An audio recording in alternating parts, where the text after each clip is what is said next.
Now, for some of the international headlines, Allison Sargent back on this set. Allison, every time there's a new school shooting, we see it reignites a debate, but this is the 18th one of the year.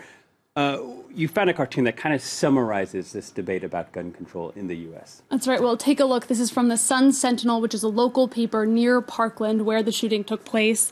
This man is saying, when we talk about school shootings, we have to consider the mental health factor. And the woman agrees, but perhaps not in the way he was hoping. She says, concerning the shooters or our lawmakers. Now, her response really expresses the opinions of many in the U.S. who say that emphasizing the importance of mental health, as the president did in his speech yesterday, well, that distracts from the main issue, really, which is guns. And countless editorials these past few days pointing the finger often at the National Rifle Association.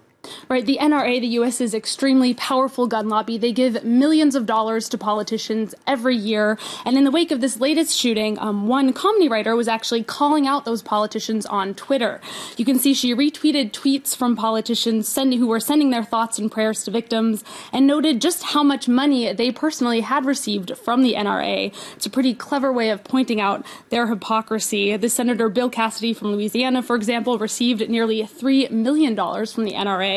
The Washington Post, though, which is a left-wing paper, actually has an interesting analysis piece today saying that campaign contributions from the NRA aren't really the reason that lawmakers are not taking action. You can see in this graphic the percentage of money that lawmakers get from the NRA is actually really only a tiny, tiny fraction of their overall funding. You can actually barely even see it. The Washington Post says it's very comforting to blame the inaction on corrupt politicians, but it's not actually the money they're after. It's really political support that motivates them. And if you look at this second graphic, you can see that the vast majority of Democrats favor stricter gun laws, while the vast majority of Republicans oppose them, and independent voters are split. So really, the Washington Post concludes that the real obstacle facing gun control advocates is that the Republicans control Congress. And lawmakers are unlikely to change their minds, but one writer from Slate had an idea on how we might change the public's view about guns. Right. Jamel Bowie argues that we really need to see the gun violence and really see it.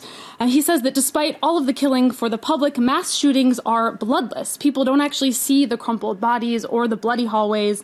And he says that maybe if we did, then it would actually change things. And he gives the example of anti-lynching laws, which were stalled for decades in the U.S. until newspapers printed really gruesome images of black people hanging from trees. That's when it finally changed.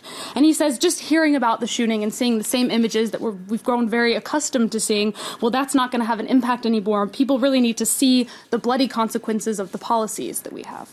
And change of speed now, and a change of hemisphere, moving over to Australia, where the Prime Minister has banned ministers from having sex with their employees. Right, this comes after a sex scandal in which the country's Deputy Prime Minister Barnaby Joyce impregnated his media advisor. You can see a photo of the two of them and the Prime Minister, Malcolm Turnbull, on the front page of the Herald Sun.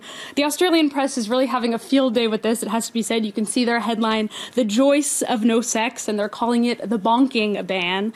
The Sydney Daily Telegraph, meanwhile, talks about an awkward sex position, and it has put the Prime Minister, Malcolm Turnbull, and Joyce in a very awkward position because Turnbull can't actually fire Joyce, even though many think he would like to. So instead, he's trying to lower his standing and kind of shame him with things like this sex ban. Some might argue it's a little Puritan to impose rules on lawmakers' sex lives. It's something that's pretty hard to imagine, at least here in France. I just wanted to show you, though, this cartoon. We see Australia's parliament before and after the ban, and as we can see, that flag there has gone a little bit flaccid. And finally, it's Lunar New Year today, the first day of the year of the dog. But it's off to an offensive start in China after its national televised New Year's gala showed performers in blackface promoting China's ties with Africa. Right. This might not surprise some. China has kind of a rocky history with racism, but it is shocking. The South China Morning Post, which is a paper from Hong Kong, so a little more free to speak, they report that the broadcast appeared to show an Asian woman wearing blackface and a fake buttocks to represent an African mother. You can see for yourselves in that photo there. There's also a black performer who was dressed as a monkey, so someone who was actually black but got to play the monkey role. This performance sparked a lot of anger on social media, as you can imagine. I pulled out one response from a Chinese Twitter user. They took a screenshot of their television as they were watching the broadcast.